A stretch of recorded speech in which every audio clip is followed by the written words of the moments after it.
Namo Swastiastu, Assalamualaikum warahmatullahi wabarakatuh.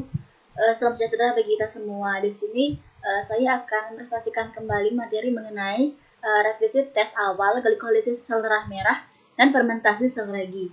Sebelumnya, perkenalkan nama saya Hairunisa, NIM 18130310313.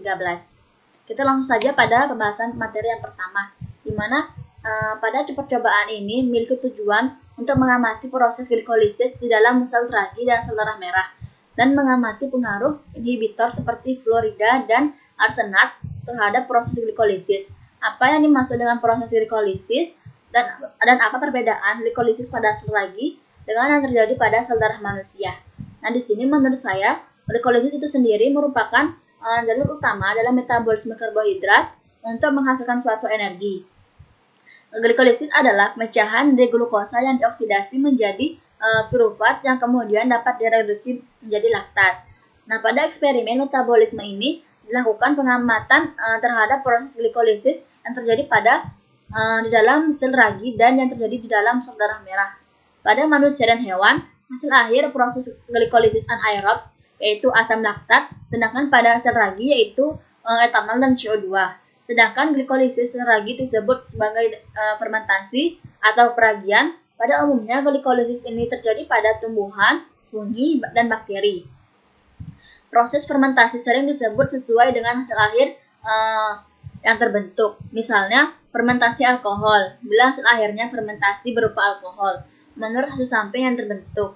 Maka, fermentasi dibedakan atas fermentasi alkohol pada ragi atau homer dan bakteri anaerob. Kemudian untuk soal yang kedua, glikolisis merupakan metabolisme. Jelaskan pembagian metabolisme ditinjau dari substrat makromolekul dalam tubuh manusia. Nah, di sini metabolisme terbagi menjadi 3, yaitu metabolisme karbohidrat, lemak, dan protein. Metabolisme karbohidrat itu sendiri mencakup penguraian atau katabolisme, sintesis atau anabolisme, dan perubahan bentuk karbohidrat dalam tubuh organisme. Bentuk karbohidrat yaitu glukosa akan diurai menjadi senyawa gula sederhana yaitu monosakarida. Nah, untuk metabolisme lemak, lipida yang terdapat dalam makanan terutama berupa triacylglycerol atau trigliserida atau TG, di samping kolesterol dan lipida-lipida lainnya. Di sini hanya disinggung mengenai absorpsi TG. Absorpsi kolesterol akan dibicarakan pada metabolisme kolesterol itu sendiri. Kemudian selanjutnya itu ada metabolisme protein. Nah, untuk mempertahankan kesehatan, manusia memerlukan 30 sampai dengan 60 gram protein setiap hari atau ekivalen dalam bentuk asam amino bebas. Nah, asam amino yang berlebih tidak akan disimpan, melainkan diuraikan dengan cepat. Di dalam sel, protein akan diuraikan menjadi asam-asam amino oleh protease dan peptidase. Protease intrasel akan memutuskan suatu ikatan peptida internal protein sehingga terbentuk suatu senyawa peptida. Nah, selanjutnya oleh peptida tersebut akan diuraikan menjadi asam-asam amino bebas. Nah, ini peptidase akan memutus ikatan peptida internal sehingga terbentuk peptida yang lebih pendek. Selanjutnya amopeptidase dan karboksipeptidase akan membebaskan asam-asam amino masing-masing dalam gugus terminal N dan C pada peptida tersebut. Nah, penguraian protein seperti yang disebutkan di atas adalah untuk protein ekstrasel dan intrasel yang mana penguraiannya tidak memerlukan suatu ATP. Lain halnya untuk protein yang berusia pendek dan yang abnormal. Penguraian terjadi pada sitosol dan memerlukan ATP atau ubiquitin. Asam amino yang terbentuk dari katabolisme protein ini akan dimetabolisasi menjadi amonia dan kerangka karbon. Selanjutnya, kerangka karbon akan ikut dalam siklus asam sitrat atau TCA dan gluconeogenesis. Sedangkan amonia akan mengalami sintesis membentuk urea atau membentuk asam amino baru. Nah, selanjutnya, pada eksperimen metabolisme ini dilakukan pengamatan terhadap proses glikolisis yang terjadi di dalam sel ragi dan yang terjadi di dalam sel darah merah. Pada manusia dan hewan, hasil akhir proses glikolisis anaerob adalah asam laktat. Sedangkan pada sel ragi hasil akhirnya adalah etanol dan CO2. Jelaskan glikolisis glukosa sampai terbentuknya asam laktat. Nah, di sini pada tahap pertama, glukosa akan diubah menjadi glukosa 6-fosfat oleh enzim heksokinase. Tahap ini membutuhkan energi dari ATP. ATP yang telah melepaskan energi yang disimpannya akan berubah menjadi ADP. Kemudian, glukosa 6-fosfat akan diubah menjadi fruktosa 6-fosfat yang dikatalisis oleh suatu enzim fosfoheksosa isomerase. Kemudian, fruktosa 6-fosfat akan diubah kembali menjadi fruktosa 1,6 difosfat. Reaksi ini dikatalisis oleh enzim fosfofruktokinase. Dalam reaksi ini dibutuhkan energi dari ATP. Kemudian selanjutnya fruktosa 1,6 difosfat akan dipecah menjadi gliseraldehida 3-fosfat dan dihidroksiaseton fosfat. Reaksi tersebut dikatalisis oleh enzim aldolase.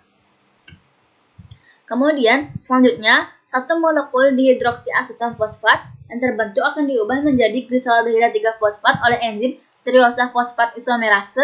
Enzim tersebut bekerja bolak-balik, artinya dapat pula mengubah gliseraldehida 3-fosfat menjadi dihidroksiaseton fosfat. Kemudian gliseraldehida 3-fosfat kemudian akan diubah menjadi 1,3 bifosfoglycerat oleh enzim gliseraldehida 3-fosfat dehidrogenase. Pada reaksi ini akan terbentuk NADH. Kemudian 1,3 bifosfoglycerat akan diubah menjadi 3-fosfoglycerat oleh enzim fosfoglycerat kinase. Pada reaksi ini akan dilepaskan energi dalam bentuk ATP. Di mana 3-fosfoglycerat ini akan diubah menjadi 2-fosfoglycerat oleh enzim fosfoglycerat mutase. Kemudian selanjutnya 2-fosfoglycerat akan diubah menjadi fosfoenol pirufat oleh enzim enolase. Kemudian fosfoenol pirufat ini akan diubah kembali menjadi pirufat dan dikatalisis oleh enzim pirufat kinase. Dalam tahap ini juga dihasilkan energi dalam bentuk ATP. Nah, pada saat otot lurik kita melakukan kontraksi, saat lebih cepat berolahraga, laju lintasan glikolisis yang memproduksi asam pirufat akan bereaksi lebih cepat daripada siklus asam sitrat yang mengoksidasi asam tersebut. Dalam kondisi ini terjadi peningkatan kadar NADH. Oleh karena itu, kelangsungan lintasan glikolisis bergantung pada tersedianya molekul NAD+. Untuk mengoksidasi gliseraldehida 3-fosfat, akumulasi asam pirufat dan NADH akan dikatalisis oleh enzim dehidrogenase laktat dalam reaksi redoks yang mengoksidasi NADH menjadi NAD+ dan mereduksi asam pirufat menjadi asam laktat. Kemudian untuk soal selanjutnya, tentukan jumlah energi dalam bentuk ATP pada proses pemecahan gula sampai dengan terbentuknya fermentasi alkohol pada sel ragi. Nah, di sini pada proses glikolisis ini sampai terbentuknya pirufat akan menghasilkan 2 ATP dan 2 NADH, di mana 2 NADH diubah menjadi bentuk ATP akan menghasilkan 6 ATP, sehingga jumlah energi secara keseluruhan yang terbentuk yaitu 8 ATP. Kemudian selanjutnya, pada glikolisis sel ragi dilakukan penetapan kadar glukosa melalui cara Volin-Wu dan Otto-Lewidin, serta dilakukan penetapan kadar etanol. Nah, jelaskan perbedaan metode tersebut. Nah, untuk penetapan kadar glukosa melalui cara Volin-Wu dapat dilakukan dengan penambahan lartan alkalis yang akan mereduksi ion kuprin menjadi senyawa kupro yang tidak dapat larut. Sedangkan penetapan kadar glukosa juga dilakukan dengan cara Otto-Lewidin yang mereaksikan larutan sel ragi ke dalam asetat yang panas sehingga dapat dibentuk senyawa yang berwarna hijau, dan warna tersebut akan dilakukan pengukuran absorbansi menggunakan spektrofotometer UV-Vis dengan panjang gelombang 625 nanometer. Serta penetapan kadar etanol pada glikolisis sel ragi dapat dilakukan dengan penambahan larutan dikromat dalam suasana asam yang bertujuan untuk mengoksidasi etanol menjadi asetat. Kemudian soal selanjutnya, jelaskan cara perhitungan penentuan kadar etanol yang dihasilkan dari reaksi glikolisis sel ragi.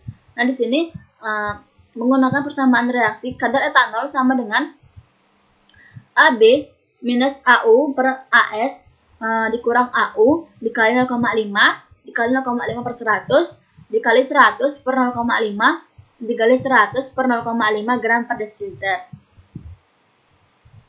Kemudian kita lanjut pada soal berikutnya.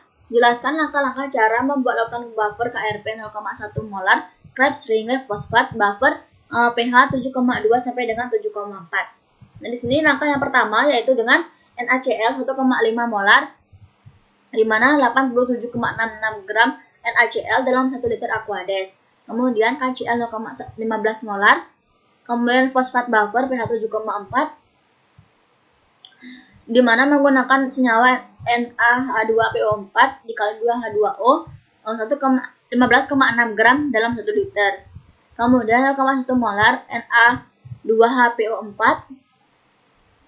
dikali 2H2O, di mana menggunakan 17,8 gram dalam 1 liter, tambahkan 19 menjadi 81 ml B, diukur pH-nya sampai pH 7,4.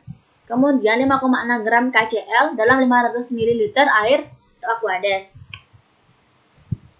Kemudian untuk soal selanjutnya, pada langkah kerja glikolisis seragi dibutuhkan sebanyak 4 buah Erlenmeyer disiapkan dan diberikan tanda 1, 2, dan 3. Erlenmeyer 1 digunakan sebagai kontrol positif, sedangkan Erlenmeyer 2 digunakan sebagai kontrol negatif, dan Erlenmeyer 3 digunakan untuk melihat pengaruh inhibitor. Jelaskan fungsi masing-masing alat yang digunakan. Nah, di sini fungsi masing-masing labu Erlenmeyer ini yaitu untuk mengukur dan menampung bahan-bahan yang akan dianalisa dan sebagai tempat untuk mencampur bahan-bahan komposisi media. Kemudian selanjutnya, dalam percobaan ada tahap campuran yang telah didiamkan selama 15 menit, kemudian diukur kadar glukosa dan kadar etanol yang tergandung dalam campuran tersebut. Nah, mengapa fungsi pendiaman selama 15 menit? Nah, di sini fungsi pendiaman selama 15 menit ini itu bertujuan untuk mengoptimalkan reaksi glikolisis seragi. Kemudian dalam langkah-langkah ada perlakuan sebagai berikut. Larutan dikromat, diambil dan dimasukkan ke dalam labu 25 ml, crucible dibilas dengan Aquades, dan hasil bilasan tersebut dimasukkan ke dalam tabung dan diencerkan sehingga 25 ml. Jelaskan tujuan langkah ini. Nah, crucible dibilas dengan Aquades dan hasil bilasan tersebut dimasukkan ke dalam tabung dan diencerkan hingga 25 ml. Bertujuan agar tidak terdapat sisa-sisa dari larutan dikromat pada crucible, di mana dapat mencegah terjadinya ketidaktepatan pada hasil pengukuran absorbansi. Kemudian selanjutnya, mengapa pada proses glikolisis di dalam sel darah merah dihasilkan laktat dan bukan pirufat? Jelaskan jawaban saudara. Di sini menurut saya karena pada proses glikolisis yang terdapat dalam tubuh manusia terjadi glikolisis anaerob atau respirasi anaerob yang merupakan serangkaian reaksi enzimatis yang memecah glukosa secara tidak sempurna karena kekurangan oksigen. Nah, pada manusia respirasi anaerob menghasilkan asam laktat sehingga menyebabkan rasa lelah. Glikolisis anaerob hanya menghasilkan sedikit energi yaitu 2 ATP. Kemudian untuk soal selanjutnya, sebutkan parameter-parameter yang dapat diamati dalam percobaan ini untuk menunjukkan terjadinya metabolisme. Nah, di sini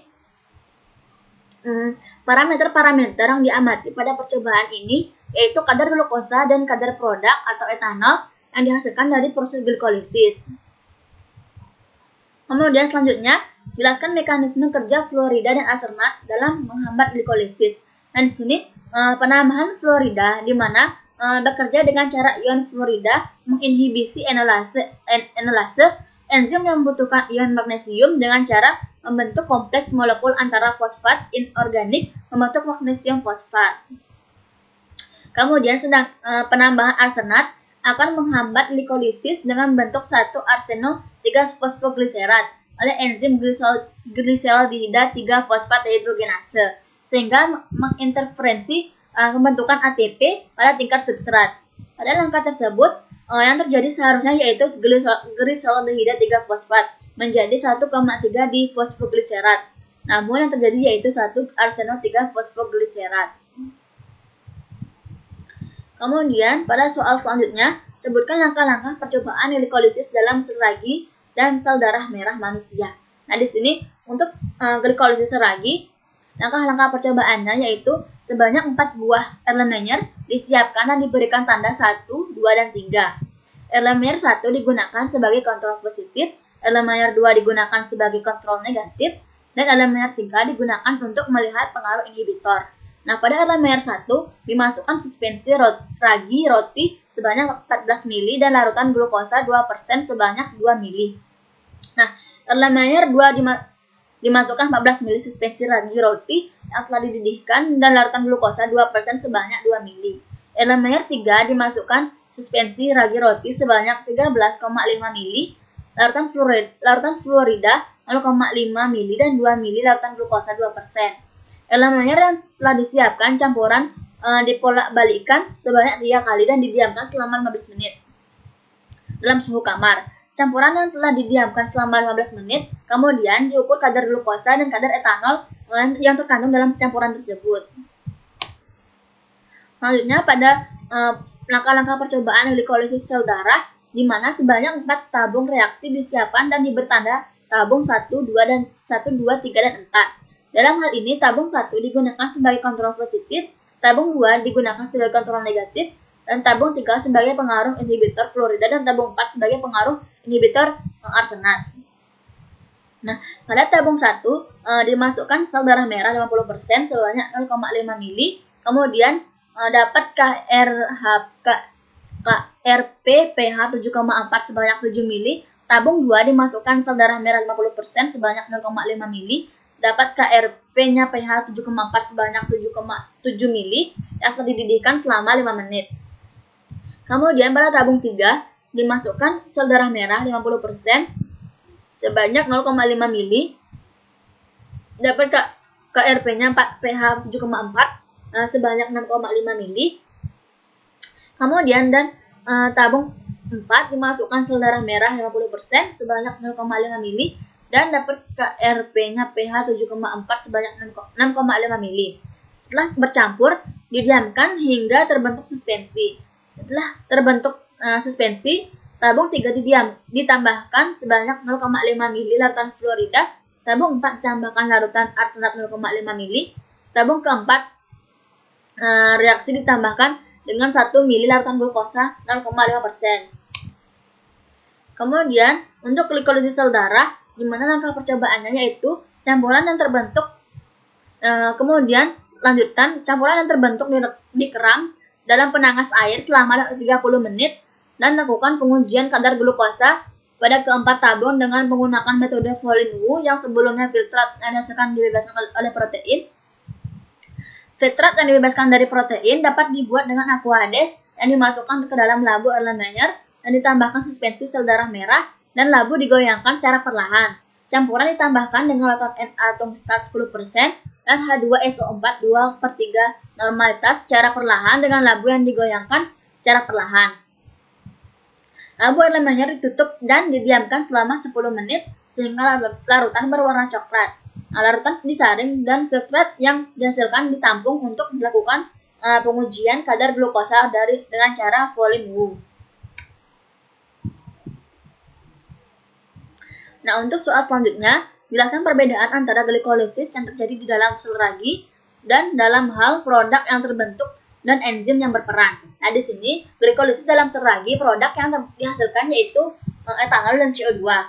Dalam prosesnya, enzim yang berperan yaitu enzim piruvat dekarboksilase yang berfungsi mendekarboksilasi asam piruvat. Hasil glikolisis menjadi asetaldehid. Kemudian dengan adanya hidrogen terjadi pengurangan asetaldehida dengan enzim alkohol dihidrogenasi untuk membentuk etanol atau etil alkohol. Kemudian pada glikolisis sel darah merah, produk yang dihasilkan yaitu asam laktat serta enzim yang berperan dalam proses ini yaitu enzim dihidrogenasi laktat. Nah, cukup sekian presentasi dari saya. Bila ada kesalahan kata, saya mohon maaf. Saya akhiri dengan Parama Santi Om, Santi Om. Assalamualaikum warahmatullahi wabarakatuh. Salam sejahtera bagi kita semua.